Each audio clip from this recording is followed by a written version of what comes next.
dimensión, desde otro momento, sigue convocando. Y bueno, como señala el compañero Yantay, hoy el maestro se reintegró desde hace algunos días a la tierra, al origen. Nuevamente tenemos a un otro gran maestro que se encuentra con los ancestros y las ancestras.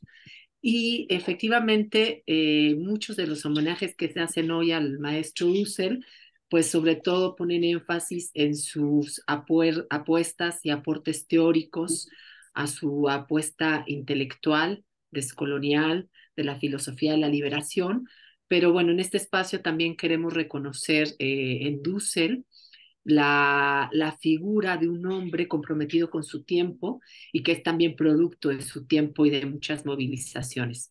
Dussel, pensado no solamente como un intelectual, sino como un intelectual, si lo dijéramos desde los conceptos gramscianos, diríamos un intelectual orgánico, es decir, un intelectual comprometido con las luchas sociales, el caso de la defensa de la Universidad Autónoma de la Ciudad de México, después de que hubo una huelga importante para sacar a una rectora autoritaria, quien apostó en la defensa de la universidad, pues a recibir en su seno a los hijos y las hijas de las personas más desfavorecidas de esta ciudad.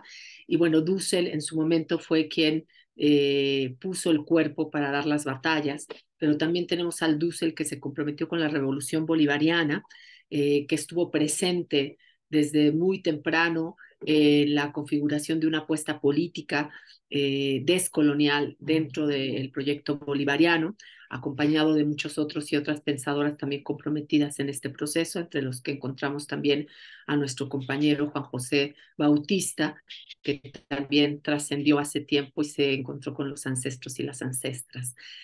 Dussel también tuvo un compromiso importante dentro del movimiento zapatista y después con Morena en México. Le apostó a la formación política. Es un hombre que no se puede pensar solo su trabajo intelectual de manera separada a sus apuestas y a sus compromisos políticos. Son muchas las narraciones que hemos venido escuchando en los últimos días respecto a ese hombre que abrazó, que acompañó, que tomó de la mano proyectos, procesos, desde los cuales fue pensando y aportando. Sin embargo, y a pesar de que, como decía el compañero Ollantay, no se trata de hacer un recorrido personal de la trayectoria de Dussel, sino de pensarlo desde su compromiso político como un luchador y como un intelectual orgánico de muchos procesos. Yo estoy convencida que las trayectorias de vida también nos marcan. Entonces, a mí me gustaría hacer también un recuento de cómo fue ese trayecto y cómo dio algunos virajes Enrique Dussel, recuperando algunas conversaciones, pero también algunas cosas que él escribió, por ejemplo, en aquel libro que se llama En búsqueda del sentido, que fue publicado por Colofón en el año de 2007, que tiene un carácter autobiográfico, pero Dussel en varios momentos también lo fue contando. Y me gustaría hacer este recorrido para que también conozcamos esa trayectoria de vida que se entrecruza con contextos particulares que van desde el siglo pasado hasta este año, que estuvo en vida el doctor Dussel, y que nos pueden ir también relatando cómo en este trayecto personal, aunado a contextos históricos particulares, bueno, se va construyendo esta apuesta político-ética del maestro Dussel. Lo primero que quiero comentar es que cuando el doctor Dussel termina sus estudios de licenciatura en 1957, él obtiene una beca para estudiar en Madrid. Así es que en ese año sale del puerto de Buenos Aires hacia el viejo mundo y a nuestra América no regresaría sino hasta 10 años más tarde, hasta 1967. Dussel cuenta que cuando él iba saliendo por el Río de la Plata, por primera vez se percató de una identidad que lo va a acompañar en esa salida de Argentina, que va a ser la identidad latinoamericana. Por primera vez se reconoce en ese trayecto como latinoamericano y eso nos ha pasado a muchas personas que cuando empezamos a hacer los desplazamientos empezamos también a tener una vivencia que nos reconoce con esta identidad regional que también se va a convertir en una identidad política. Durante su estancia en Madrid, Dussel decide viajar a París, donde conoce a Charles de Foucault. Su encuentro con este místico de origen francés que vivió en Nazaret lo llevó a plantearse inicialmente, él quería ir a Alemania, en la cuna de un movimiento intelectual influyente en Europa, el romanticismo alemán, que por cierto el maestro analizaría con lupa, pero en este encuentro con Charles de Foucault va a plantearse trasladarse a Israel antes de ir a Alemania. Y en su camino al oriente, Dussel cruzaría, pues empieza ese camino pues después de este encuentro y va a cruzar muchas ciudades de Europa y en un barco turco Dussel va a viajar a Nápoles, perdón, de Nápoles a Beirut, en Líbano, y él cuenta cómo de Beirut en autostop llegó hasta Damasco. Entre disparos lo cuenta porque dice que en ese momento pues estaba la guerra sirio-libanesa y así es como llega a la frontera de Siria y luego en otro recorrido hasta Jerusalén. Y en este primer viaje a Israel, él conoce al obrero y sacerdote francés Paul Gautier, con quien estableció contacto cercano, y ese contacto le va a permitir a poco tiempo después, unos años más tarde, el retorno a esos territorios que además, lo digo porque hoy lo que está pasando en Palestina también nos habla de cómo es en esa región el proceso colonial nos revela experiencias importantes. En el caso de Dussel, él va a tener un contacto importante con gente palestina, va a conocer la experiencia reciente, digamos, del arrebatamiento de los territorios palestinos por parte de Israel. Él está más o menos entre el 56, 57, 59 en esos territorios. Y bueno, va a regresar pronto a Madrid después de este primer viaje para terminar su tesis doctoral que va a presentar en el año de 1959 para poder después volver a Israel en un segundo viaje que va a producir una estancia más larga. Así que entre 1959 y 61, Dussel vive en Nazaret al lado del sacerdote Gautier y en Israel trabajó, lo cito de este texto que se llama En búsqueda del sentido, que es un texto autobiográfico, dice, trabajó como carpintero de la construcción, pescador en el lago Tiberíades, en el Kibbutz Ginosar, y peregrinó en toda Palestina, estudiante de hebreo en el Ulpan.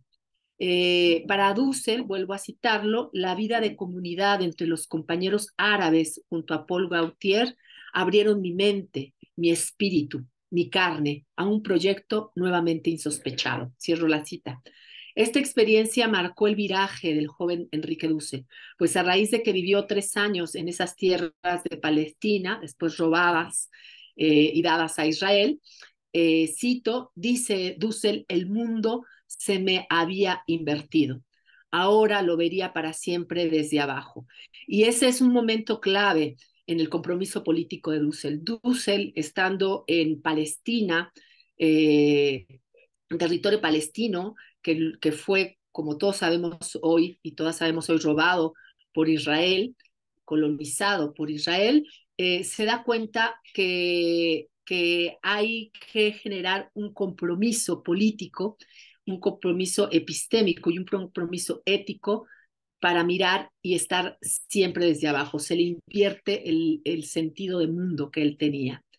Así, a su vuelta a Europa, se instala en París en la época de la liberación de Argelia y para Dussel fue un tiempo de experiencia filosófica, de muchas lecturas intensas,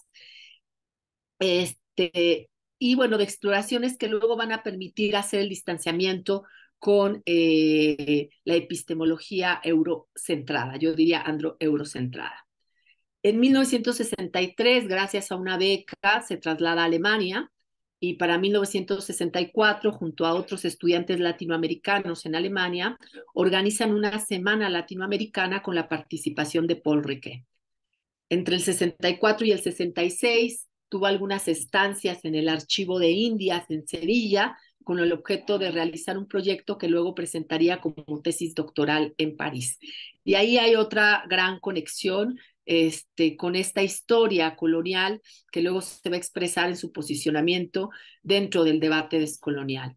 Y bueno, finalmente, después de una larga travesía por Europa y por Oriente, regresa a Argentina en 1957 y se desempeña como profesor adjunto en antropología en la Universidad Nacional del Cuyo, para después asumir la titularidad en el área de ética.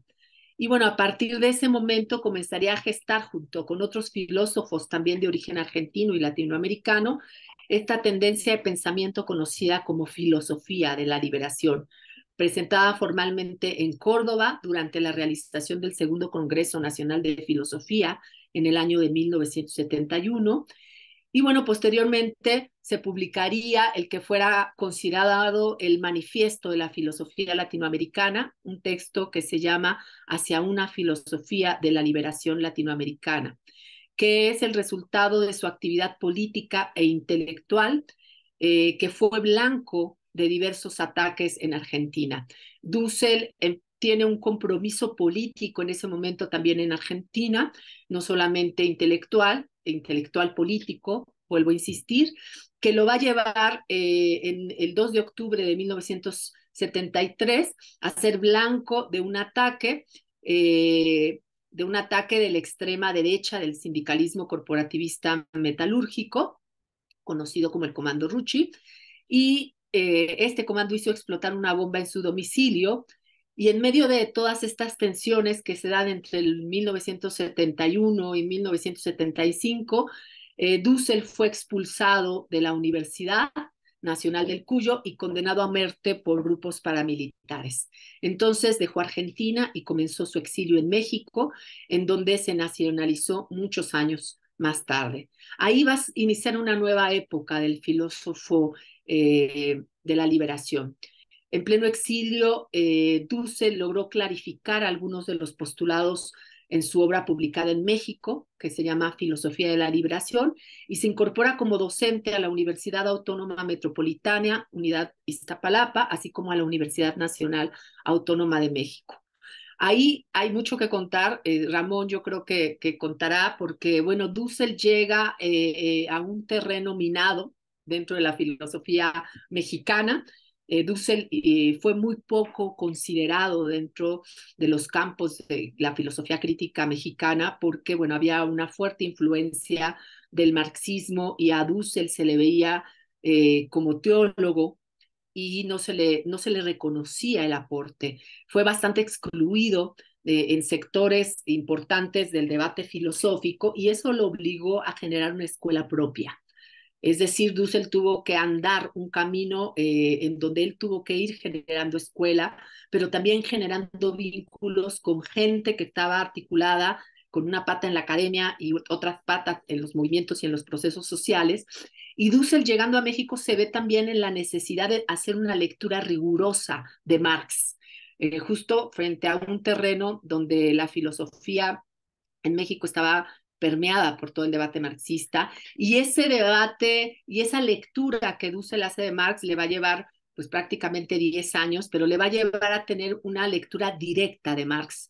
Hay un texto maravilloso de Dussel que se llama Las metáforas teológicas de Marx, que también es producto de esas lecturas rigurosas que hace de Marx el doctor Dussel, y bueno, dio muchos cursos donde asistían muchas estudiantes para hacer una lectura de los textos no publicados de Marx y de los textos menos conocidos.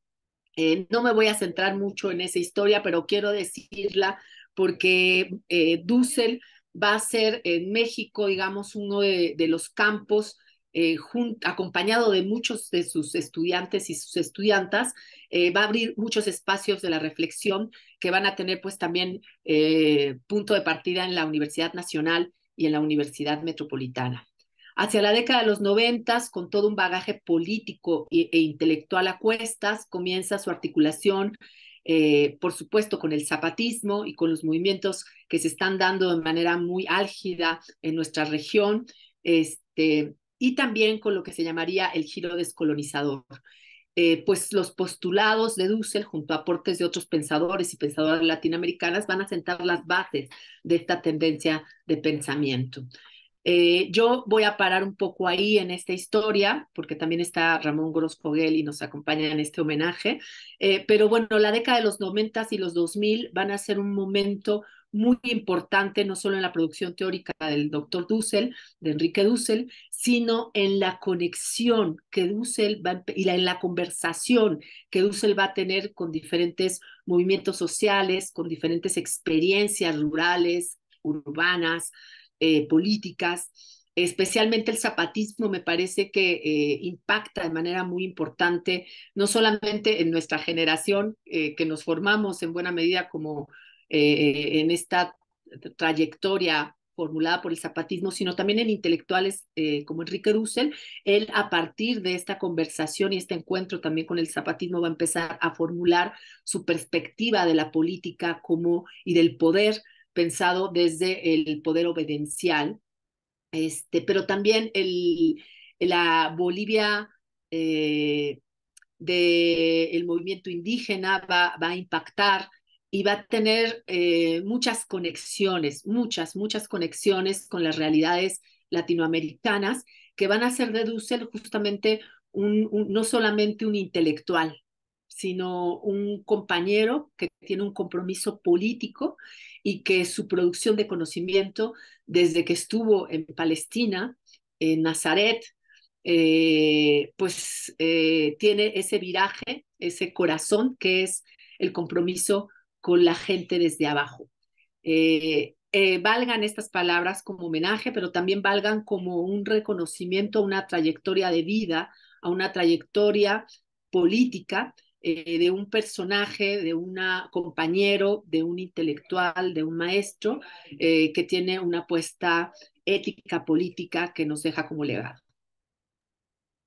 Gracias, Karina Ochoa. Estamos, amigas y amigos, en el espacio de Villa La Soberana, pero también a través de el canal de Radio Victoria, de Guatemala, Rondas Campesinas y otros de la parte sur del continente de Villayala, con este abordaje de Dussel a Villayala Soberana, es decir, con Enrique Dussel, y ahora le damos la palabra a Ramón Grasfogel, con Enrique Dussel, en buena medida, y como parte, digamos, Dussel de ese proceso histórico, porque no estamos viendo a Dussel como individuo, como muy bien también Karina lo indicaba, sino es más desde esta otra lógica, fuera de la modernidad, si acaso cabe el término, fuera de la individuación, que nos motivó también a pensarnos desde la autenticidad. Y en ese sentido, esa idea, esa noción de Villela soberana, más allá de la terminología, la carga ideológica, filosófica que contiene, también tiene su, digamos, impronta de este pensador, este maestro, Dussel, pero también la idea de la soberanía, de la potestad, digamos, de la facultad que tenemos de tomar nuestras decisiones como espacio, ojalá en algún momento independiente, también tiene su huella, ¿no? Dejada por Enrique Dussel. Ramón Grosfogel, por favor, si puedes activar tu cámara. Ya estamos viéndote aquí desde el Zoom, pero todavía no te ven la audiencia porque todavía no estás con la cámara encendida. Son las 10:27 minutos aquí en Centroamérica. Me imagino que Ramón está ya en la noche. Hola, Ramón, muy buenas noches. Me imagino que te estamos interrumpiendo muchas actividades allí, pero muchas gracias, Ramón, por estar con nosotros. Saluda a la audiencia, ya te estamos viendo. Y por favor, si también puedes acercarte al semblante, al personaje de Dulce que conociste, qué impactos te dejaron a ti como también, digamos, un referente que sos, y no lo vamos a negar, de este espacio, pero también del espacio de la lucha de los pueblos que incluso, ¿no es cierto?, se mueven más allá del continente. Pues el micrófono es tuyo, Ramón, adelante. Bueno, en primer lugar, un agradecimiento por la invitación, Olantay, a este homenaje. Un saludo a Karina luego de esa excelente exposición biográfica que hizo Karina, realmente pues ha sido muy ilustrativo de la vida del doctor Dussel. Y, y muchas gracias también a la audiencia que siempre nos acompaña en este programa de los pueblos eh, en Guatemala, en Centroamérica y en Abya en general. Este, yo tuve el privilegio de compartir con el profesor Enrique Dussel durante varias décadas, y tuve el privilegio de viajar con él eh, por diferentes lugares del mundo. Eh, Digo el privilegio porque, bueno, tuve la oportunidad de verlo en acción.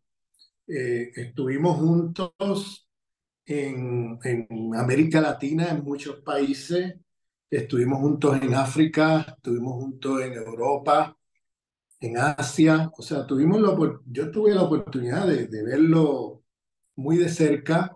Eh, él yo era muy cuidadoso siempre a dónde lo invitaba, porque a mí no me gusta abusar de la confianza de nadie, y mucho menos del doctor Dussel, que es una persona muy renombrada, muy conocida en el mundo. Y por tanto yo era muy selectivo en mis invitaciones. Y claro, mis invitaciones siempre tenían no solamente un contenido eh, teóricos, sino que eran intervenciones políticas en diferentes partes del mundo. Y Enrique siempre le encantaban las invitaciones que yo le hacía, porque él dice que no solamente era que él iba a impartir sus ideas a otros lugares del mundo y a compartir con gente que él no conoce, sino que también él va a aprender. O sea, que él va allí y aprende de lo que está sucediendo en otras partes del mundo. Entonces, y claro, el contenido político de esos eventos, pues él lo apreciaba mucho. Y por eso llegó el momento que como yo era muy selectivo en los lugares que lo invitaba, y lo invité mucho, yo lo invitaba mucho, pero él sabía que cada vez que yo lo invitaba valía la pena participar, porque él venía lleno de experiencia y lleno de entusiasmo de haber estado en ese lugar donde fuimos y haber compartido con la gente de los movimientos de esos lugares. Entonces, él siempre decía a mucha gente, le comentaba: donde Ramón me invita, allí estaré, porque siempre eran experiencias que lo estimulaban mucho. Y Y en esas experiencias yo pude ver un Enrique Dussel que la gente no ve a simple vista. Y es un Enrique Dussel comprometido con la lucha de liberación de los pueblos. O sea, Enrique Dussel no era solamente un gran intelectual que dejó allí una filosofía cuyo sentido es la liberación de los pueblos. Imagínense un filósofo que está escribiendo una filosofía cuyo objetivo, cuya prioridad es la liberación de los pueblos. Bien, y por eso filosofía de liberación. Es decir, es una filosofía comprometida, una filosofía crítica del eurocentrismo, crítica de las filosofías imperialistas que nos vienen del norte, una filosofía que busca empoderar a los movimientos populares, a los movimientos antiimperialistas, donde quiera que estén.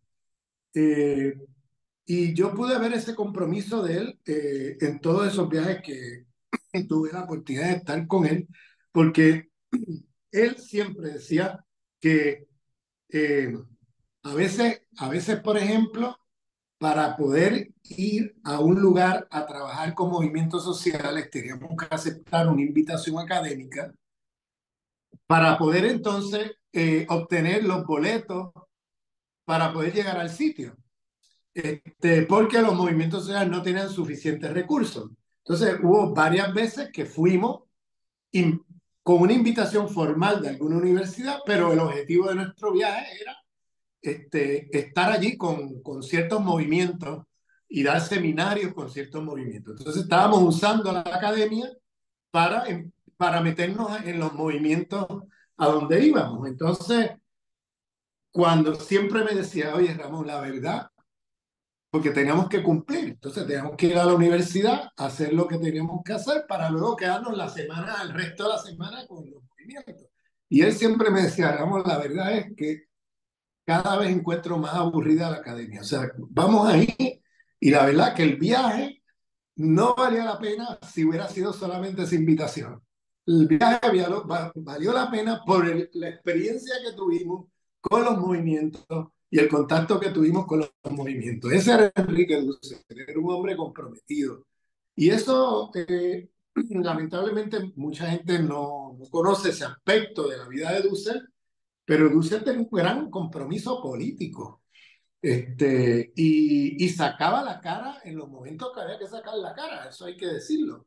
Eh, Durante el conflicto que tuvimos en la red Modernidad Colonialidad, en su momento, con aquellos documentos nefastos, encabezando la firma Aníbal Quijano, pero seguido ahí escritos por Edgardo Lander y firmado por Walter Mignolo, Catherine Welch y todo el combo, repitiendo tesis proimperiales sobre Venezuela. Pues Dussel fue uno que sacó la cara en defensa de Venezuela desde el principio, llamando la atención a eso. Esos documentos también los firmó, lamentablemente, Boaventura de Sousa Santos. Documentos nefastos, documentos que realmente no recogen la experiencia venezolana. Y hicieron dos documentos, hicieron uno en el verano del 2017, que era cuando estaban las guarimbas, es decir, los paramilitares del imperio matando a la gente en las calles en Caracas, para luego decir que es Maduro el que está matando a la oposición en la calle. Y eso decía la prensa internacional, pero cuando tú estabas en Venezuela, los chavistas eran los que andaban con cuidado por la calle porque lo que estaban haciendo es matando chavistas. Entonces, o sea, el mundo al revés, ¿no? Pero los fake news de la prensa internacional pueden más que lo que pueda ocurrir en la realidad sobre el terreno. Y luego, en enero del 2019, con aquel intento de golpe de Estado nefasto de Guaidó, cuando se autoproclama presidente de Venezuela en una plaza y con el aval de los Estados Unidos, en aquel momento Donald Trump. Y en todos esos momentos, lamentablemente, este grupo escribió documentos nefastos posicionándose con el imperio contra Venezuela. La verdad que una vergüenza. Y ahí Enrique Dussel dio el ejemplo de públicamente denunciar o llamar la atención a este grupo, que era un grupo con el que nosotros colaborábamos, o sea, nosotros éramos parte de esa red de modernidad colonialidad.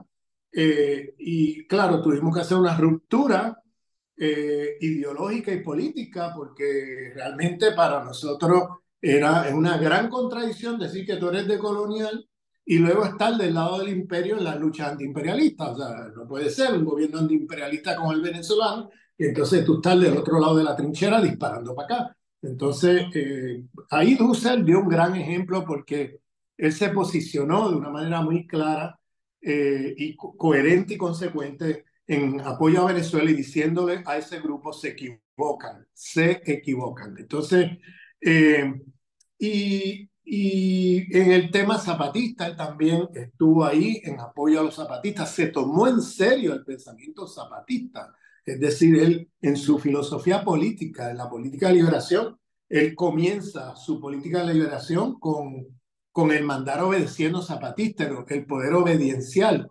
Y al mismo tiempo, en su momento, también hizo la crítica.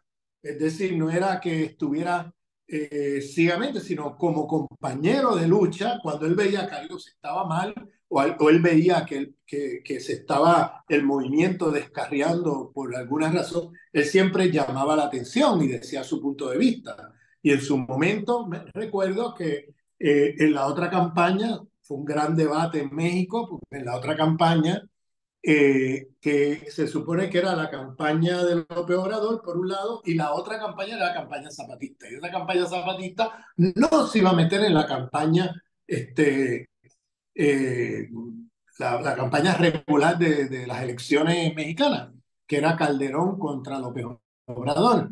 Entonces, en ese momento, el objetivo de la otra campaña era precisamente llamar la atención a los objetivos estratégicos del movimiento, a hacer una campaña paralela que no se meta en la otra y que vaya construyendo un movimiento popular desde abajo.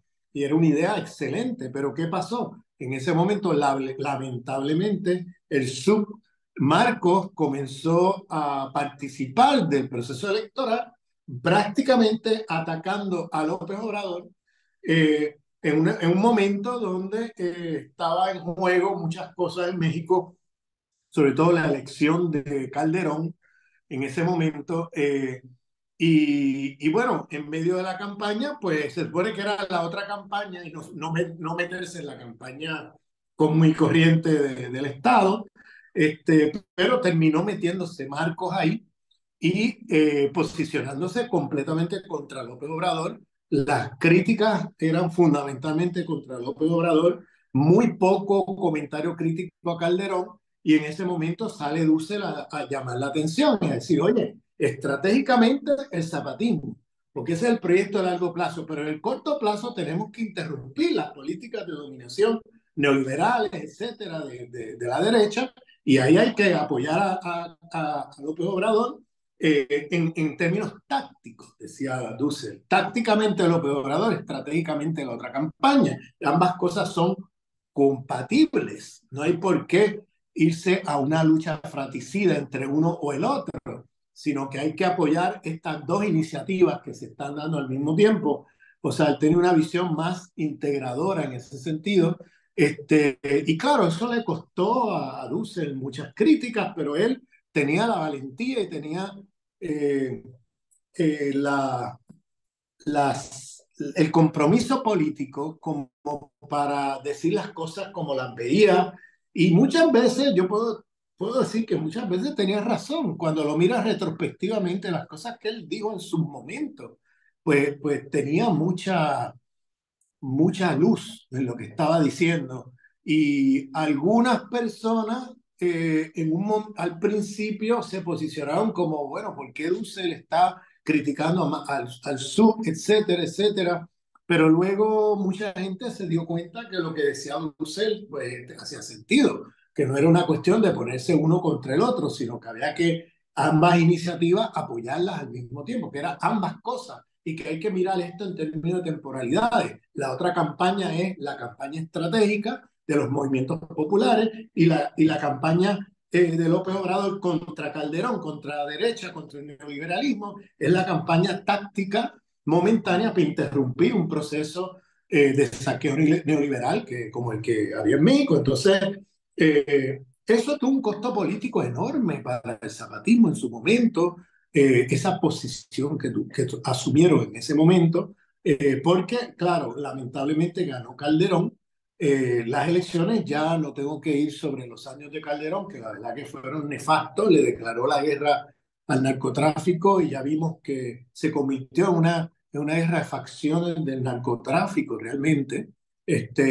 Unos abanderando a Calderón contra otros que no abanderaban a Calderón. Entonces, realmente murieron cientos de miles de mexicanos en esos años, además del saqueo neoliberal, etcétera. O sea que hacía sentido lo que decía Dussel. Había que interrumpir eso, aunque no te nos gustara ese candidato completamente, sí era necesario que López Obrador en ese momento hubiera ganado las elecciones. Sabemos que se la robaron,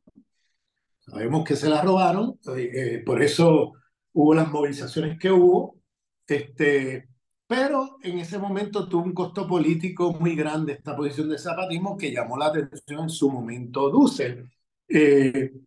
Y Dussel siguió comprometido, o sea, Dussel luego fue llamado por el movimiento estudiantil para ser rector de la UACM, por profesores, por gente del movimiento estudiantil, etcétera, porque la UACM estaba en una crisis institucional muy fuerte y él entra como parte de un llamado que hacen tanto profesores como estudiantes.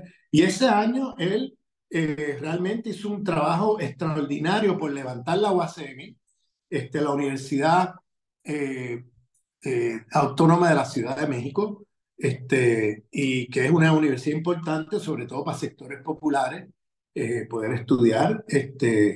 Y tengo que decir, porque lo conozco en su vida privada, que tuvo un costo enorme sobre su salud. O sea, él sabía que si él aceptaba eso, iba a poner en riesgo su salud. Y él aún así aceptó el desafío, aceptó la responsabilidad por su compromiso político.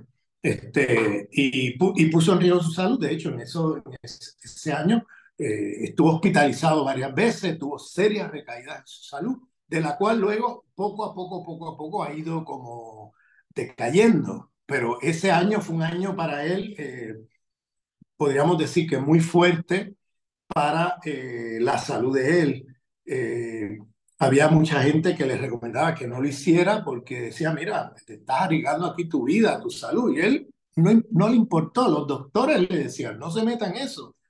Y él igual se mete por su compromiso político con la educación, en primer lugar, la educación pública para los sectores populares, pero además por un llamado que hacen los estudiantes y los profesores para que esté ahí. Entonces, estoy poniendo así algunos ejemplos, un poco para que recuerdo que una vez que lo invitaron a París, también fue una especie de pretexto también, donde él fue a una universidad, donde hubo un congreso de filósofos, pero luego salimos de allí para ir con los indígenas de la República de Francia, o sea, con los movimientos decoloniales de Francia, con musulmanes, africanos, caribeños, franceses que estaban en un movimiento decolonial que se llama Partido de los Indígenas de la República. Y recuerdo que me dijo, Ramón, lo mejor que pasó en este viaje fue el contacto y los seminarios y las conversaciones de ella, a Sadri Chiari, a otros líderes del movimiento. Y él fue impresionante porque como eran la mayoría musulmanes, y él viene de la teología de liberación cristiana, yo me sorprendí porque él empezó el seminario haciendo teología de liberación musulmana, islámica, o sea, haciéndole una lectura de la vida del profeta desde una mirada de la teología de liberación, impresionante. Y estaban, claro, los militantes encantadísimos con Dussel, porque veían que este hombre, que era cristiano y todo eso, pues estaba, vamos, dando una narrativa de teología de liberación desde una perspectiva islámica. Pero genial, una cosa genial. También recuerdo que una vez yo lo invité a la Universidad de California en Berkeley y él tuvo un diálogo allí, que yo lo puse en diálogo con un gran intelectual musulmán, Tariq Ramadán, que es una persona de origen egipcio, y que fue muy influyente en los movimientos de jóvenes musulmanes en Europa. Entonces hicimos un diálogo y fue para todo el mundo sorprendente porque Tariq Ramadán estaba explicando cómo un poco la decadencia de la civilización musulmana, y él estaba apuntando a que el problema central era un problema interno a la civilización musulmana, que había algo erróneo que habían hecho, que tenían que reformar el Islam, porque el Islam no estaba funcionando, que esto, que aquello. Y claro, todo el mundo se quedó sorprendido cuando se levantó Dussel, porque era un diálogo entre los dos. Hablaba uno, luego hablaba el otro, y así. Entonces, todo el mundo se quedó sorprendido cuando Dussel se levanta y le dice, oye, no hay nada malo con ser musulmán. O sea, le dice el teólogo de liberación cristiano al teólogo de liberación islámico. Le está diciendo, oye, no hay nada malo con ser musulmán, porque tú suenas aquí como si tú tuvieras, ¿verdad? Una culpa, tú estuvieras expurgando una culpa aquí de algo que realmente no hubo nada que, que en la civilización musulmana por el cual nos tengamos que arrepentir. Al contrario, miren lo que pasó, lo que le pasa a ustedes. Y él da la siguiente explicación, le dice a Tariq Ramadan, lo que le pasa a ustedes es que ustedes están mirando Europa desde el sur de la orilla del Mediterráneo. Ustedes miran Europa y claro, del siglo XVII hasta el siglo XIX, ustedes están mirando Europa ahí y de momento ven que Europa, de ser una provincia empobrecida del mundo, aparece como un lugar rico que se empieza a levantar, que empieza a tener industria, que se enriquece, que se convierte de ser una aldea empobrecida del mundo a convertirse en un centro de riqueza. Y ustedes empiezan entonces a mirarse el ombligo y a decir, ¿qué pasó conmigo? ¿Por qué nosotros que tenemos esa gran civilización nos hemos caído? ¿Y cómo Europa se ha levantado? ¿Qué es lo que ha pasado? Y empiezan a mirarse el ombligo y pierden de vista el Atlántico. O sea, si ustedes no ven el Atlántico, ustedes no entienden el ascenso de Europa y no lo van a entender nunca y se van a creer que la caída de la civilización musulmana es porque hay algo malo que yo hice y empiezan a mirarse el ombligo y están mirándose el ombligo. Dejen de mirar el ombligo, miren el mundo. Lo que pasó fue lo siguiente, y dice Dussel, el saqueo de Abiyala es la condición de posibilidad de el levantamiento de Europa. Europa se enriquece por el saqueo que tiene al otro lado del Atlántico. Pero si ustedes no miran eso, ¿qué le pasa a ustedes? Ustedes entonces empiezan a fetichizar la tecnología, la ciencia, la riqueza europea y empiezan a pensar, bueno, ¿qué hicieron bien los europeos? ¿Qué hemos hecho nosotros mal? ¿Cómo es que ellos se han enriquecido y nosotros nos hemos empobrecido? Pues mira, eso no tiene nada que ver con ustedes, tiene que ver con un cambio en la correlación de fuerza, porque la colonización de Abya fue la esclavización de los pueblos originarios de Abya fue lo que le dio la posibilidad a Europa de poderse elevar materialmente. Fue con sangre indígena que en la batalla de Lepanto los españoles le ganan la batalla a los otomanos en la batalla de Lepanto en el Mediterráneo, porque esos barcos, esa armada naval de los españoles se construyeron con la sangre de los pueblos originarios. Entonces, ¿y qué pasó con la civilización musulmana? Que se abarrotó el mercado de plata y oro, que era el metal importante de la moneda de la civilización musulmana, y al abarrotarse el mercado de la plata y el oro que venía de las Américas, se devaluó la plata y el oro y a ustedes se les devaluó la riqueza. Entonces quedaron empobrecidos y todo por la colonización y la conquista de Abiyala. Si no fuera por eso, la civilización musulmana hubiera seguido esplendorosa como hasta ese momento. Pero si tú te quedas mirando desde la orilla norte del Mediterráneo a Europa y te quedas así con la mano puesta aquí en el ojo izquierdo y no ves el Atlántico y no ves el saqueo en las Américas de los pueblos originarios, entonces tú nunca vas a entender nada.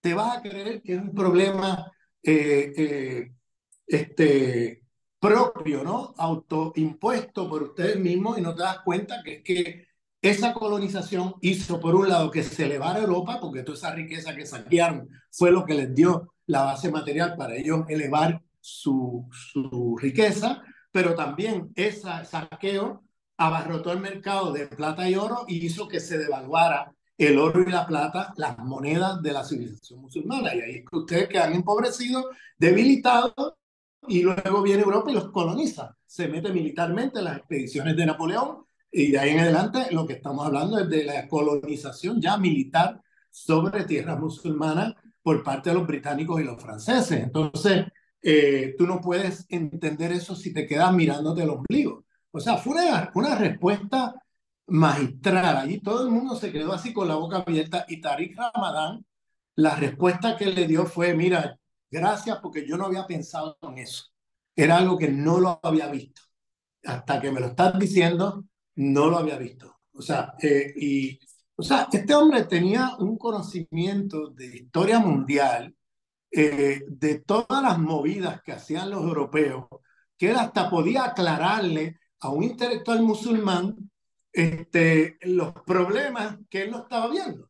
O sea, este, y yo tuve esas experiencias una y otra vez con Enrique, de estar en lugares con culturas, con espiritualidades diferentes, con visiones diferentes, y él poder dialogar de una manera respetuosa y de una manera que siempre iluminaba a todos, ¿no? Porque él podía, porque tenía un conocimiento tan profundo de la diversidad epistémica, las diferentes filosofías y diferentes espiritualidades, él podía situarse en el punto de vista de los otros y desde ahí reconstruir un diálogo, una conversación, una perspectiva de liberación desde la historia y desde la cosmovisión de los otros. Eso para mí era extraordinario vivirlo y verlo, porque uno siempre escucha a Dussel hablando en nuestro continente desde una perspectiva que es afín a nosotros, ¿no? A los pueblos oprimidos, naciones y pueblos oprimidos dentro de Abya, pero uno, o sea, la oportunidad de haberlo escuchado, dialogando con personas de otras cosmovisiones y otras espiritualidades y cómo él se adentraba, él hacía los diálogos desde adentro de esas cosmovisiones y desde allí construía él mismo una filosofía de liberación que era útil para ellos. O sea, era impresionante. Él no venía imponiendo la visión que él tenía desde la teología de liberación o la filosofía de liberación, sino que él se metía de manera empática dentro de ellos, de las propias cosmovisiones de ellos, y desde ahí construía el diálogo. Era impresionante ver eso.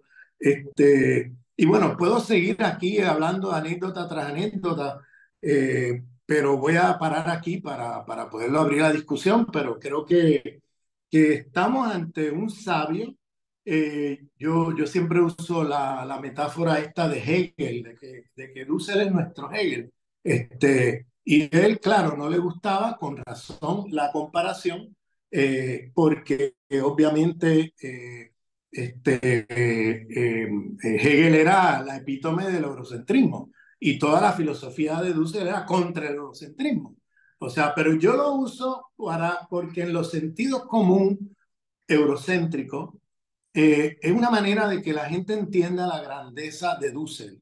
Es decir, la gente que está metida en una visión eurocéntrica, pues yo usaba esta metáfora simplemente para mostrar que lo que es Hegel para la filosofía eurocéntrica hoy es Dussel para la filosofía decolonial del subglobal hoy. Es decir, la gran síntesis, la gran historia mundial de la filosofía y el gran sistema filosófico eurocéntrico lo hizo Hegel en el siglo XIX. Y de ahí en adelante los filósofos eurocéntricos critican a Hegel para mejorar el eurocentrismo o siguen a Hegel y lo siguen desarrollando para seguir desarrollando el eurocentrismo. Es decir, ya nadie se plantea hacer la reconstrucción filosófica o histórico mundial que hizo Hegel, porque ya lo hizo Hegel, ya es cuestión de partir de Hegel.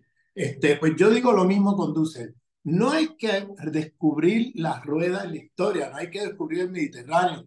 Ya con lo que ha hecho Dussel tenemos ahí un material desde el cual podemos partir, sea para mejorar a Dussel, hacerle la crítica en algunos aspectos y mejorar la visión de colonial, sea para afirmar las tesis de colonial de Dussel y echarlas adelante, pero es nuestro Hegel en ese sentido, que hizo la gran reconstrucción filosófica desde una mirada descolonizadora, el que hizo una narrativa histórico mundial anti-helenocéntrica y anti-eurocéntrica, que hizo a su vez una síntesis filosófica desde el cual nosotros ahora podemos partir. No hay que volver a reconstruir todo lo que él hizo, sino partir de todo lo que él hizo para entonces tirar para adelante la mirada de colonial y la perspectiva de colonial. Y claro, por último, la utopía de Dussel, la visión de la transmodernidad, la necesidad de trascender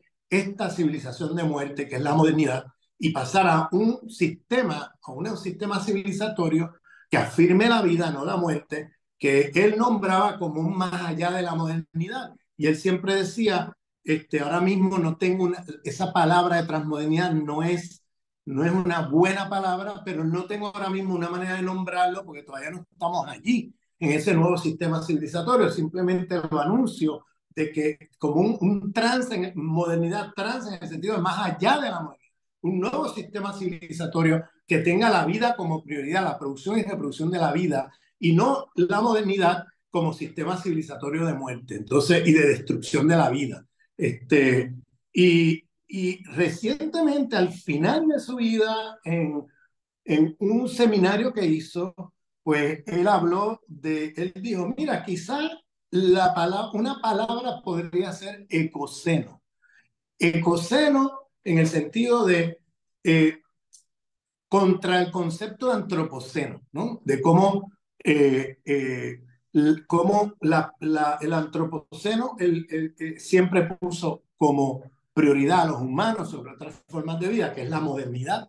La modernidad siempre puso lo humano sobre otras formas de vida, pero no cualquier humano, el humano occidental como raza superior, y las razas inferiores las ponía del lado de la naturaleza a exterminar y destruir. Por tanto, el antropoceno como proyecto de reproducción y producción de la vida es un proyecto destructivo de la vida. En cambio, el ecoceno, él decía, hay que poner la vida en el centro, no el antropos en el centro. Y entonces él dijo, quizá esto de transmoderno podemos ponerle ya un nombre que sería una civilización que afirme la vida, y él le llamaba el ecoceno. Pero bueno, voy a parar aquí para la discusión. Muchas gracias. Ramón Grossfogel, muchísimas gracias por tu tiempo y por toda la pedagogía y la didáctica que tienes para poder expresar con términos sencillos y tan sentidos a a una expresión, digámoslo así, del pensamiento, del sentimiento, ¿no? Como es Enrique Dussel. Y gracias por ese esfuerzo y por todas las metáforas que utilizas, ¿no? Y claro, lo que nos están escuchando, especialmente desde el mundo de Abiyala, una de las razones del por qué, por ejemplo, más allá de las categorías socioanalíticas, etcétera, que Dussel haya podido utilizar para poder entender, explicar la realidad del continente, ha sido también esto lo que decía Ramón, poner en entredicho la historia universal de Hegel, ¿no? Y en ese sentido, constituirse en el antídoto de Hegel, ¿sí? Y decirnos, ustedes también existen, nosotros también como continente existimos, pero en esa historia universal que contada por Alemania, por Hegel, no existe. Y por lo tanto, si queremos existir, tenemos que superar ese planteamiento eurocéntrico, etcétera. Por supuesto que sí. Ramón, muchísimas gracias por ese aporte. Katia Colmenares, estamos aquí, ya son las 11:02. Este es el esfuerzo que hacemos desde Villa La Soberana, espacio a donde también pertenecen. Nuestros tres invitados estuvieron presentes en uno de los encuentros. Esperemos encontrarnos presencialmente y próximamente todos juntos y para abrazarnos, para seguir haciendo camino hacia adelante, en la lógica de los pueblos hacia atrás, porque el futuro está atrás, etcétera. Katia, gracias por estar con nosotros. Pues ahora también te escuchamos. Tú has sido, disfrutamos de un libro gigante, gigante en tamaño, pero también en contenido, que tú prologaste, ¿no? Y hiciste una síntesis del pensamiento del maestro. Y te hemos escuchado varias veces, hace poco estuviste con la gente de Argentina conversando. Allí hay también metáforas que utilizaste para referirte al maestro, etcétera. Por favor, compartinos tú eso, el sentir pensar que te despierta este gran maestro, por un lado, ya sembrado, pero al mismo tiempo también en proceso de cosecha. Como decíamos al inicio, aquí en Aviala estamos en esta parte del norte, en proceso de cosecha del maíz, etcétera, porque ya la lluvia se fue, ¿no? Entonces ya ahora empieza el tema de sacar el maíz en la parte del altiplano. En la parte del sur, ¿no? Estamos empezando a sembrar ya también, ¿sí? Por eso el tema de todos los santos, ¿no? O el tema de los difuntos allá en el sur también tiene ese sentido, digamos, de preparar la tierra, etcétera, para poder sembrar y comenzar a cultivar. En esa atmósfera, digamos, utilizando el término que utiliza Ramón, ¿no? Del ecoceno, ¿no? Sí, este, es que trasciende y se hace todo en todos, eh, Enrique Dussel. Cuéntanos, por favor, Katia. Muchas gracias, querido Yantay. Pues un abrazo a toda Codeca, a todos los hermanos que nos acompañan desde allá y bueno, pues a toda América Latina. Damos un saludo. Y bueno, pues el maestro Enrique Dussel, efectivamente se ha sembrado y nos va a tocar a nosotros justamente convocarlo. Y ayer yo decía que así como Mashiach, ¿no? Después de que ha partido, de que el Mesías ha partido, unos 50 días después se ha comenzado a sentir su espíritu arribar. Así yo creo que también lo vamos a estar sintiendo porque lo estamos convocando desde muchísimos lugares. A mí me ha dado mucho gusto toda esta explosión como de amor y de remembranza y de reconocimiento que ha habido en todos los lugares del mundo. O sea, hemos visto homenajes toda América Latina y participando gente pues del sur global, que es pues una de las voces, yo creo que más importantes. Y bueno, el día de hoy yo quisiera hacer justamente un pequeño recorrido por algunos temas. Eh, el doctor Dussel, yo siempre le dije doctor, siempre tuve como esa manera de referirme a él con usted, nunca pude, nunca pude totearlo, tampoco me interesaba. Para mí siempre será pues un maestro al cual me refiero con todo respeto. Y, y el doctor Dussel realmente ha sido un filósofo en el sentido más profundo de la palabra. Hay una cita que la encontramos en el libro Principios de la Filosofía del Derecho de Hegel, en donde dice que la filosofía es su tiempo aprendido en pensamientos. Y yo siempre le corrijo un poco y digo, la filosofía es su tiempo y su espacio aprendido en pensamientos. Y en este caso se hace mucho más notorio porque el doctor Dussel realmente ha hecho un trabajo de poner el pensamiento al día, pero al día tratando de pensar ahora sí que desde el lugar donde él estaba situado, ¿no? Muy, muy anclado en la tierra, ¿no? Muy arraigado en la tierra y en este caso en América Latina, como bien señalaba nuestra querida hermana Karina. Este viaje que él hizo en barco y que fue para él pues un descubrimiento, porque ahí comenzó a sentir y a darse cuenta que todo lo que había aprendido en la universidad, porque él se sentía, bueno, muy seguro, siempre fue Dussel muy estudioso. Entonces, cuando termina él la licenciatura, que además había tenido buenos maestros, como que él se va muy seguro a Europa, ¿no? A hacer un doctorado y de pronto comienza a ir, ¿no? De puerto en puerto, de lugar en lugar, y se va dando cuenta que no conoce, o sea, que todo lo que él estudió en la universidad, pues no le hablaba en absoluto de esas culturas que de pronto le aparecen en toda su novedad. América Latina, Río de Janeiro, ¿no? O sea, Casablanca del otro lado, el África, ¿no? Esas culturas negras y y tan distintas.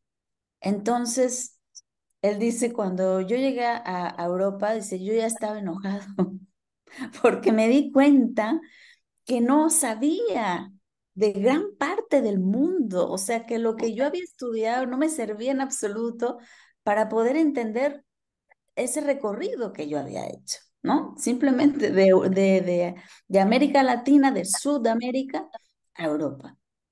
Entonces, pues ahí es donde empieza como este reconocimiento de, bueno, soy latinoamericano, pero ¿qué significa? O sea, había que darle justamente contenido y no había contenido en absoluto. Entonces, muchas veces pasa que uno cuando sale es donde se hace las preguntas sobre la identidad, porque es un shock, ¿no? O sea, en la medida en que sales, te ves distinto y la gente te señala distinto. Y hay ahí un juego de reconocimiento en donde tienes que rehacer, ¿no? Rehacer tu historia, rehacer eh, tu biografía incluso para poder encontrar un lugar y dar una explicación.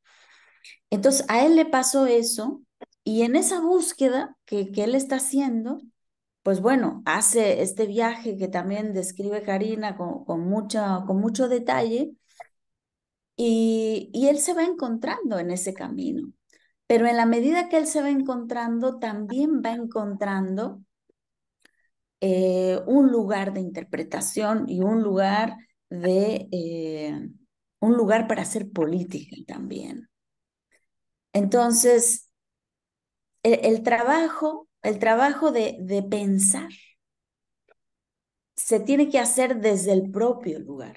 O sea, y entonces hay que como tener mucha conciencia de dónde está pisando uno, de qué cultura, ¿no? De dónde ha uno abrevado y por qué uno piensa lo que piensa. Entonces, ¿sabes? Hacer filosofía implica un proceso de reflexión, o sea, de volver sobre uno mismo, pero no como individuo, sino volver a uno mismo mediado por toda la cultura y por toda la historia para poder interpretar y entender, ¿no? Tanto el color como el sabor, como el gusto, es decir, todas estas cosas que parecen que son tan del individuo, ¿no? Del singular, en realidad nos hablan siempre de una historia mucho más amplia, que es una historia de comunidad, es una historia compartida. Entonces, ese ubicarse y que le va a llevar a Dussel a hacer un trabajo muy profundo de reconstrucción histórica, porque él, cuando se hace la pregunta, bueno, ok, o sea, soy latinoamericano, ¿y ahora qué significa eso? O sea, ¿qué es América Latina? Y él empieza a buscar, estaba haciendo un doctorado en historia en ese momento, se da cuenta que América Latina está fuera de la historia. O sea que recién se comienza a hablar de América Latina desde 1492. Y dice, pero ¿y antes? ¿Qué pasó? ¿Acaso no había historia? ¿Quiénes éramos?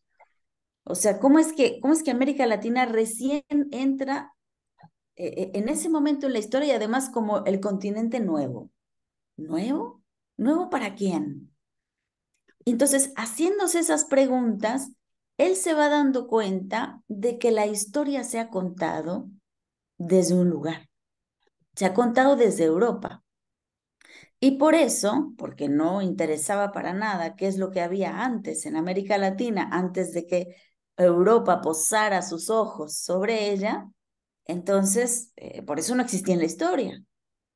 Y entonces hace él toda una reconstrucción, pero de la historia mundial. Entonces hace hipótesis para una historia universal desde América Latina. O sea, para ver cuál es el lugar de América Latina en la historia universal. Y bueno, él se va dando cuenta, primero que la historia que tenemos no es universal. O sea, más bien o es de un solo modo, ¿no? O sea, del modo europeo. Es unívoco desde Europa, pero no es universal. Entonces ahí en el rastreo que va haciendo se va dando cuenta de que hay grandes matrices culturales, o sea, culturas madre, que después van a ir dando lugar y van a abrevar lo que tenemos el mundo de hoy. Pero Europa fue Y él lo dice en muchos momentos, fue un momento de llegada, no es un momento de partida. El mundo no nace en Grecia ni en Europa. El mundo era muy antiguo y había muchas culturas antes, lo que pasa es que han quedado invisibles. Entonces, simplemente, o sea, imagínate el trabajo que ha tenido que hacer el maestro simplemente para entender desde dónde estaba pensando. O sea, simplemente para hacerse la pregunta de quién soy yo, desde dónde me estoy haciendo estas preguntas, había que hacer todo ese tránsito de reconstrucción de la historia universal, porque no había entonces una historia que no fuera eurocentrada. Entonces, bueno, ahí pues se abre un programa de investigación enorme, porque dice, bueno, tenemos que contar la historia al revés de cómo ha sido contada, porque además si la contamos desde Europa, pues la estamos contando desde los vencedores. Los vencedores, se dice mucho, son los que escriben la historia. Pero ahora, ¿se trata entonces de escribirla desde los vencidos? Yo creo que la respuesta de Dussel es que no. porque, porque los nuestros nunca se han vencido. O sea, porque sigue palpitando el deseo de liberación. Entonces los pueblos han seguido en lucha desde entonces. Entonces hay que hacer una nueva historia, no desde los vencidos, sino de los que permanecen siempre a la espera y en la lucha de la justicia, por lograr la justicia. Entonces va encontrando, sabes, un lugar que no es solamente un lugar geográfico, lo cual me parece mucho más valioso porque ese es el pasaje de una filosofía latinoamericana porque pudo haberse quedado ahí. Es decir, pudimos haber tenido un excelente filósofo latinoamericano. Pero ¿por qué decimos que tenemos un filósofo de talla mundial? Un filósofo que es la voz más importante del sur global hoy.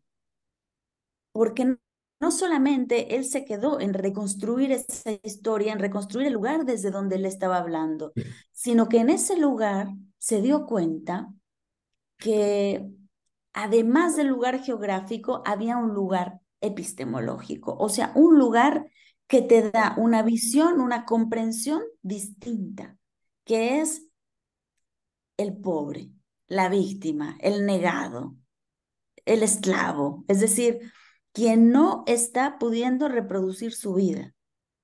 Y eso, o sea, ese negado, él se va a dar cuenta que no es privativo de América Latina, que hay negados en todos los rincones del mundo y que Europa se ha constituido como un sistema civilizatorio a partir de la negación sistemática de gran parte de la humanidad. O sea, hay una gran mayoría que ha sido negada. Entonces, ahí es donde la filosofía de la liberación pasa de ser una filosofía de la liberación latinoamericana a ser una filosofía de la liberación mundial. Porque entonces hay muchas voces que se empiezan a reconocer en este discurso, porque hay negados en todo el mundo y porque efectivamente Europa construye pues todo un sistema de civilizatorio. Cuando decimos sistema de civilizatorio decimos toda una visión de mundo, con su ciencia, con sus valores, con su ética, con su filosofía política, con su economía.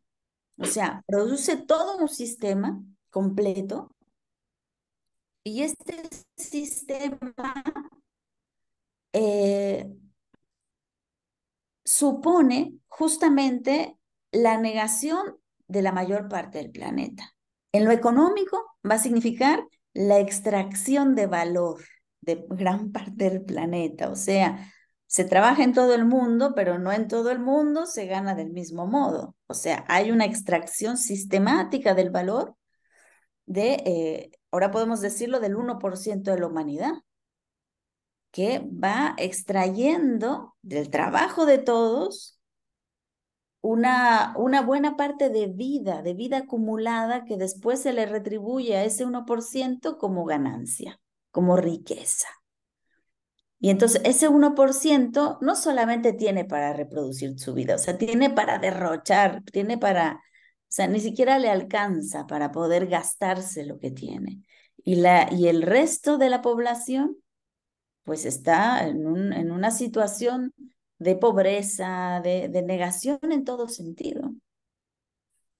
Entonces, este lugar de las víctimas que va descubriendo Dussel se va a volver un lugar desde donde pensar la realidad, o sea, desde donde hacer filosofía.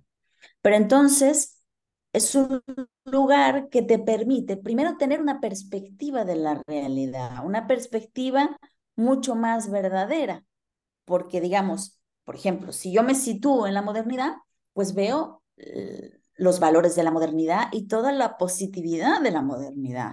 O sea, yo voy al mercado y veo pues todos los productos que hay, todo lindo, la gente que está bien, o sea, prácticamente la realidad de la mayor parte de la gente está resuelta, ¿no? O sea, un obrero medio, o sea, tiene una casa, incluso hasta con alberca en su casa. Y eso sucede en primer mundo. Entonces, ahí me parece que no hay ningún problema. El problema es cuando te vas a ver el otro lado. O sea, para que algunos puedan vivir así, ¿cómo está viviendo el resto de la humanidad? Entonces, ahí te tienes que ir al otro lado, te tienes que ir a la mina del África, allí abajo, para ver cómo está viviendo la gente. Y eso es parte de la misma realidad, ese es el punto. No es que sea que Europa, digamos, es muy exitoso porque es muy bueno haciendo inversiones. No, lo que pasa es que la economía de Europa se sostiene a partir de la pauperización del resto del mundo. Entonces, tenemos que poner las dos imágenes juntas, porque son la misma imagen. Y eso es lo que hizo Dussel. O sea, cuando puso las dos imágenes, entonces es un escándalo, porque no se puede sostener una realidad así. Y lo que además nos muestra esta perspectiva es que hay siempre pues esta necesidad de subvertir la negación, de liberarse. Y por eso una filosofía de la liberación. Entonces, es una filosofía que tiene una perspectiva, o sea, que tiene una epistemología, pero que tiene un aterrizaje político, o sea, que tiene implicaciones políticas, porque es hacia allá. O sea, si la filosofía no piensa la realidad, es fetichismo, es enajenación. Eso incluso lo dice Dussel, ¿no? Hay una cita muy hermosa en el libro que se llama así, Filosofía de la Liberación, y que dice algo así como, la filosofía no piensa la filosofía, sino es para instrumentarse de categorías interpretativas, para entender la realidad y para transformar la realidad. Es decir, hacemos filosofías e incluso podemos llegar digamos, a niveles de abstracción increíbles, pero siempre y cuando volvamos a aterrizar hacia dónde va, qué implicaciones tiene eso, qué vamos a hacer políticamente, cómo se traduce eso en un proyecto.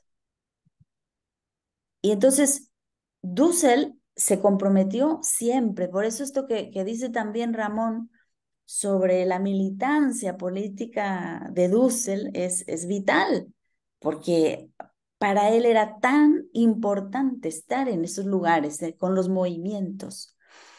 Y yo me acuerdo que yo los vi a Dussel y a Juan José Bautista, ¿no? O sea, en mesas maravillosas, o sea, en mesas con movimientos sociales, y los dos lo que decían es, estamos en examen.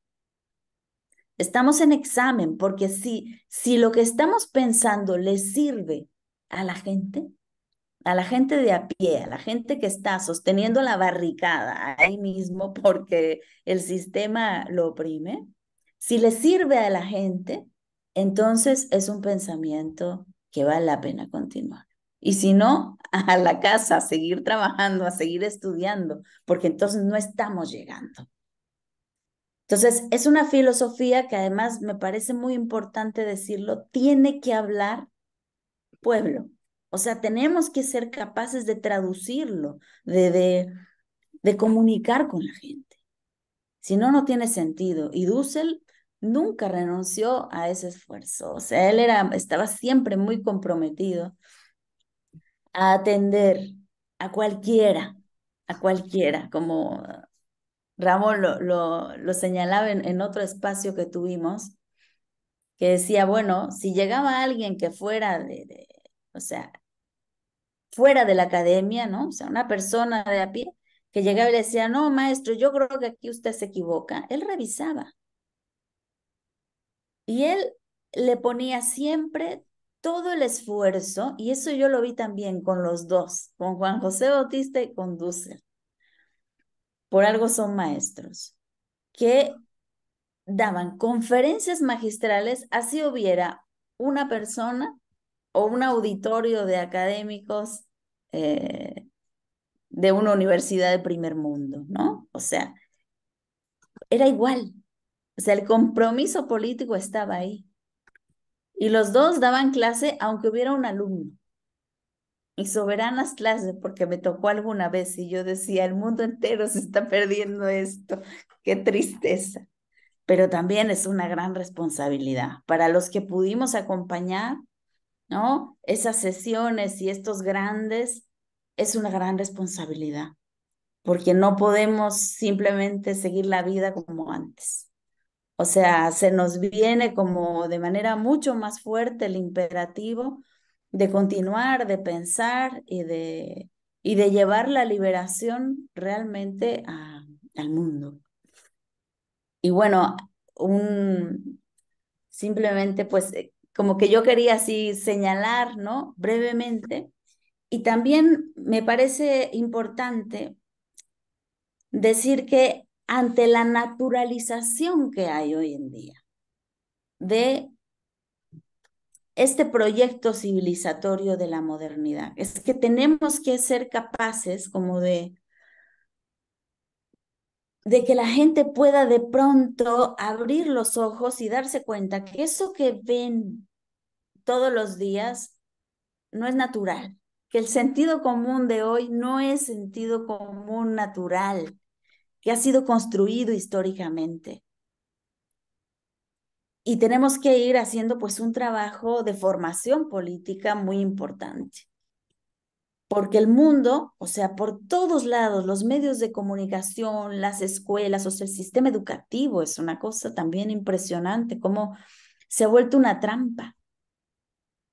O sea, una trampa porque la gente nace, crece, se desarrolla y muere y en la modernidad y no se dan cuenta que hay otras maneras de vivir y otras maneras también de construir, de hacer comunidad, de encontrarse con el otro. Y que esta lucha en la que estamos, esta lucha de competencia, de egos, es algo impuesto, aprendido, es el modo de vida que se impuso desde hace 500 años, pero que hay otra vida, una verdadera vida, que es la vida en comunidad, que es el reconocerse parte de una comunidad mayor, con la naturaleza. Pero esto de pronto, que para algunos lugares, ¿no? Y sobre todo yo digo, los pueblos lo entienden porque viven más cerca de la naturaleza, porque viven más cerca del campo. Ahí yo siento que la filosofía de la liberación resuena, retumba mucho más fuerte, se entiende mucho más profundamente porque es experiencia de vida y porque esta filosofía es un regreso a la vida. Una vida que se nos ha ido olvidando, pero que tenemos que recordarlo porque ha sonado la campana y tenemos poco tiempo para reaccionar y revertir todo el daño que se ha producido en la modernidad. pues me quedaría ahí, Ollantay. Muchísimas Muchas gracias. gracias. Muchas gracias, Katia Colmenares, por esas también sentidas palabras, porque sabemos que él estuvo, o tú estuviste bastante cerca de él y bebiste de su pensamiento, de su espíritu. Y gracias por dejarnos eso, por supuesto que sí, filosofía de la liberación, si no se escribe con teletransformación, no es filosofía para nosotros que estamos haciendo subalternidad y ojalá también de regeneración, como lo planteas. Voy a ir a la página de Radio Victoria y a ver si acaso podemos leer un par de mensajes que nos dejan de repente allí. Allí indica Claudio Arnaldo Ramírez, saludos desde Salta, Argentina, felicitaciones por el homenaje al querido maestro. Dice, Mónica Díaz, me sumo a los saludos y agradecimientos desde Chile. Importante lo que señalan, indica Mónica, desde Chile, reflexionar su trayectoria en el marco de los momentos históricos que le tocó vivir, dice. Marianela Obando dice, para Ramón, deja una pregunta u opinión. ¿Qué opina de los desafíos para salir de la modernidad, como por ejemplo, cómo hacemos para salir de la transferencia del valor real que el sur global le hace al norte global? Esa es una jerarquía de dominación compleja, indica Marianela, desde Guatemala. Pues hay más mensajes también y vamos a leerlos, seguramente hay que seguir debatiendo allí. Si gustan, estamos ya casi cerrando este homenaje que hemos realizado desde el espacio de Villa La Sorana. Mañana se hace otro homenaje al maestro desde la parte andina, desde la parte específicamente de Bolivia, porque amigas y amigos, así como Dussel, muy bien lo han dicho los tres, Dussel, esto como todo aviayelense consciente, no podía abstraerse de su condición de subalternidad y en consecuencia ser un militante pensador político. Y en ese sentido, aparte de Morena, también abonó al MAS en Bolivia. Sí, eso sí me consta, sí, eso sí me consta, ¿no? Porque yo lo he escuchado a Dussel, porque anduve por allá, por el sur, y entonces mañana también se hace otro acto, digamos, homenaje. Ojalá que no sean solamente actos, sino procesos. Y como muy bien lo dice, creo yo, Katia, que no sea solamente momentos, sino que esto vaya fluyendo, ¿no? Y hagamos y nos encaminemos en los horizontes que el compañero Dussel nos ha planteado. Yo digo aquí compañero y digo compa tanto a Karina, Ramón, Katia, porque ese es el lenguaje que usamos y además el tema de la decolonialidad nos obliga a eso, a tratarnos a ese nivel. Y eso tiene costo. Muy bien Ramón lo dijo, muy bien lo especificó cuando, y aquí creo que son vienen de la teología de liberación, porque Dussel también era teólogo de la liberación, cuando dice Gustavo Gutiérrez, ¿no?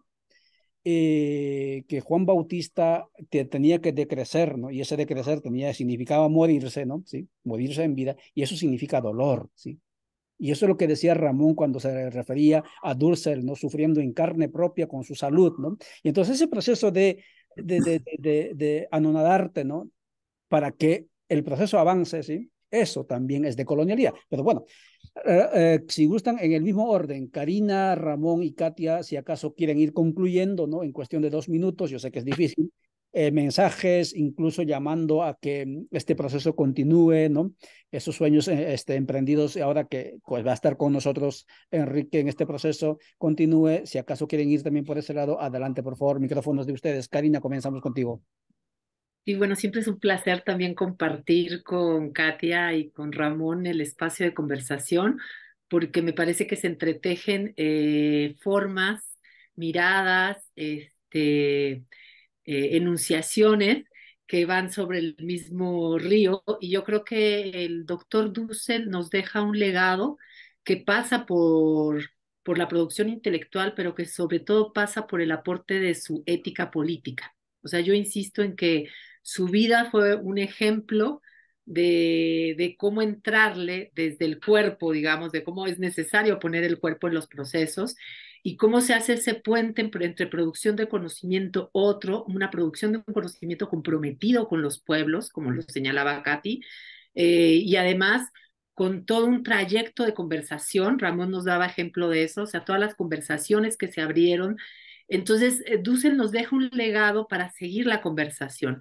Sin embargo, creo que una de las cosas que toca hacer, que nos toca hacer, y creo que Avia Yala Soberana ha iniciado el camino y lo hemos ido andando, es entrecruzar estas conversaciones abiertas nombradas, enunciadas, escritas por autores, compañeros como Enrique Dussel, pero también hacerlas dándole valor a la propia producción desde los pueblos.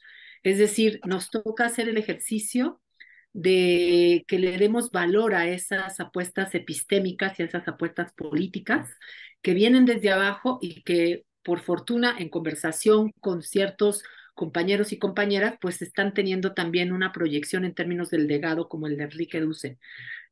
Yo convoco pues a que sigamos andando este camino. No es solo Dussel, como bien dice Katia, está Juan José Bautista, están muchos otros y otras compañeras pues que ya iniciaron el viaje, pero otras que están y otros que están aquí presentes.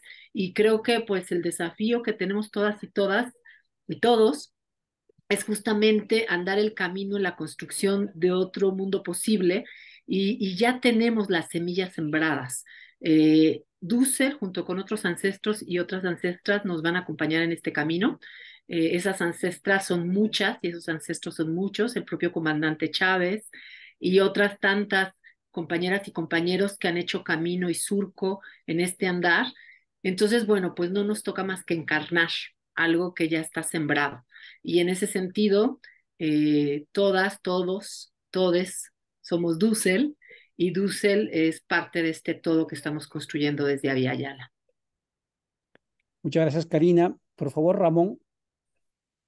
Sí, mira, yo quería, gracias Karina, de verdad que me ha gustado mucho tus intervenciones.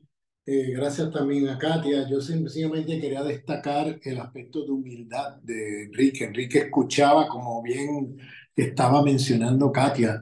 Yo tuve la experiencia de ver con mis ojos personas que llegaban a un evento y personas que no tienen nada que ver con la academia y decirle a Dussel, oye, Enrique, te equivocas aquí.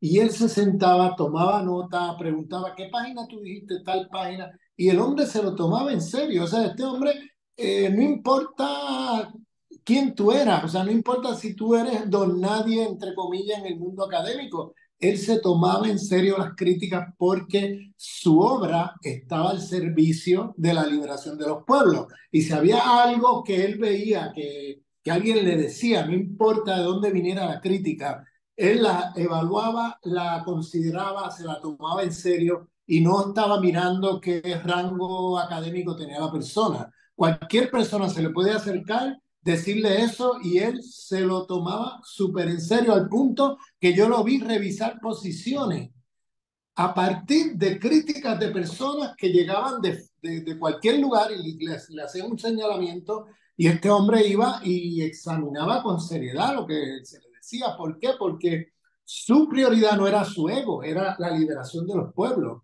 En ese sentido era una persona muy humilde.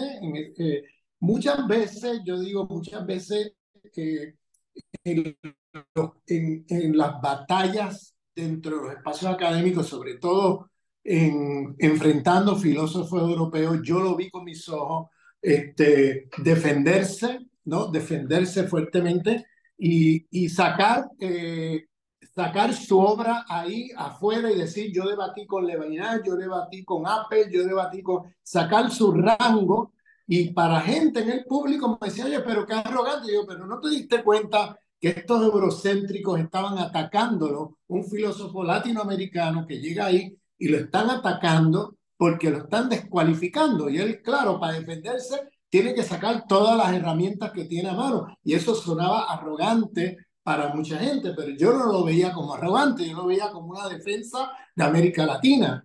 Yo lo veía como una defensa del pensamiento crítico del eurocentrismo. Y cuando tú tratabas a Dussel en los espacios privados, en los espacios de movimiento, era un hombre súper humilde, no era un hombre que estaba haciendo arrogancia ni alardes ¿cómo te digo?, de reconocimientos académicos, de logros académicos. Era un hombre totalmente sencillo, pero en ciertos espacios él insistía en ciertas cosas para un poco, y sobre todo en espacios académicos, para defenderse ante los ataques. Hay que decirlo, Dussel fue una persona muy atacada, muy excluida en el mundo académico. Este hombre, que es el filósofo más grandes del sur global y uno de los grandes filósofos del mundo, ese hombre en las academias latinoamericanas eurocéntricas era totalmente vilipendiado, atacado, excluido. Yo tuve experiencias que me quedaba, vamos, con la boca abierta de la manera como lo maltrataban. ¿Por qué? Porque él iba a contracorriente del pensamiento hegemónico, del pensamiento eurocéntrico. Él iba produciendo una filosofía pensando en la liberación de los pueblos. Él se tomaba en serio el pensamiento crítico de los pueblos originarios, el pensamiento crítico del mundo africano, el mundo asiático, de diferentes espiritualidades, etcétera. O sea, este hombre era un filósofo que de lejos dejó a Hegel muy atrás porque hizo una filosofía para el mundo y no como hizo Hegel, que era una filosofía provincial disfrazada de universal.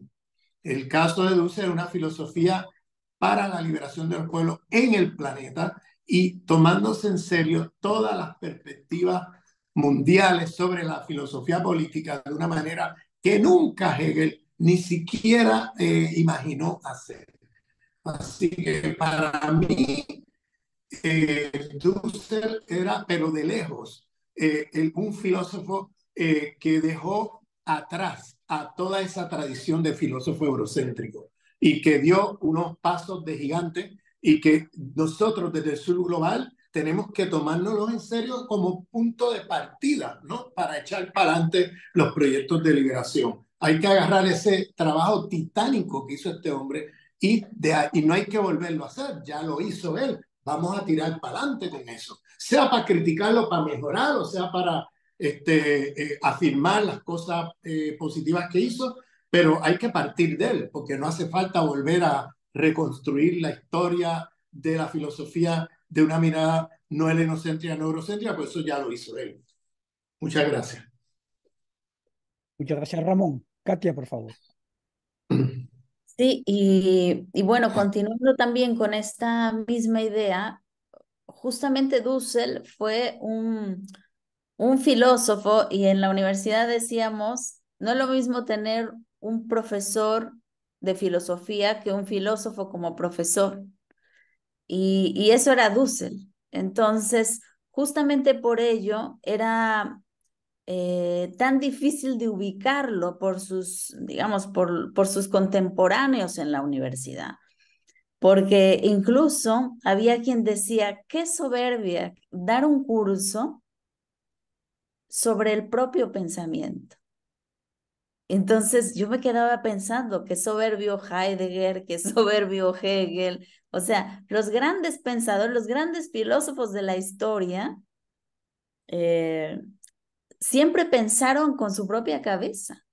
Y por eso Dussel fue muy criticado, porque él, digamos, lo que impartía en su clase era su pensamiento. O sea, en la clase de ética daba ética de la liberación, la clase de política daba política de la liberación.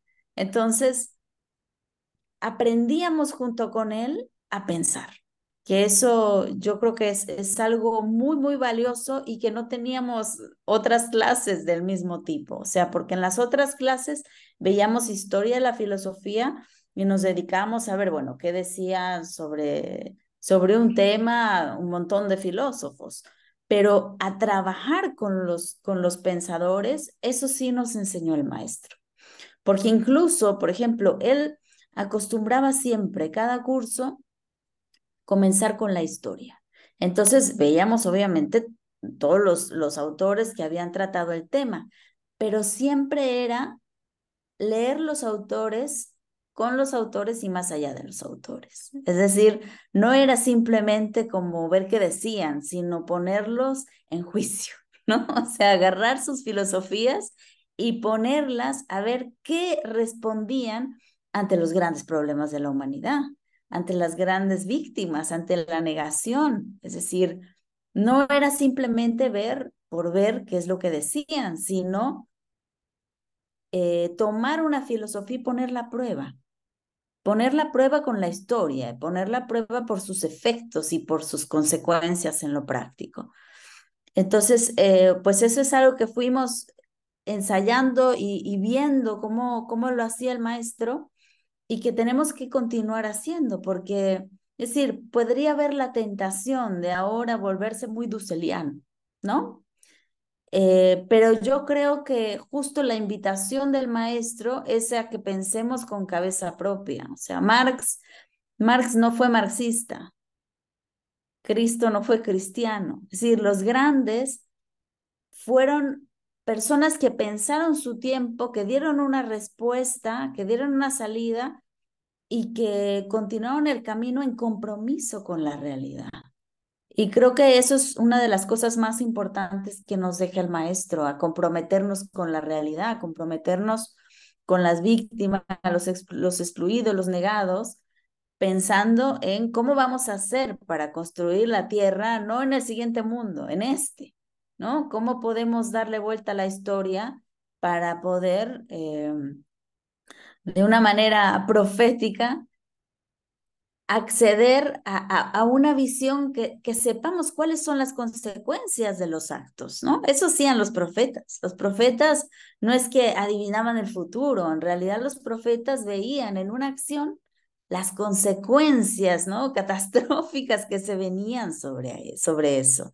Entonces, el maestro fue una mirada profética y tenemos que aprender esa metodología para continuar el camino y en el compromiso de la liberación con los pueblos. Muchas gracias. Muchas gracias, Katia, muchas gracias, Karina y Ramón. Muchas gracias, amigas y amigos, también por vuestro tiempo y a nuestros amigos y amigas que nos han seguido también de diferentes partes del continente. Gracias por este tiempo y mover también este contenido. Nosotros volveremos próximamente y este ha sido el espacio que hemos titulado Homenaje Dussel a Vialla la Soberana. Muchas gracias. Hasta la próxima. Chao.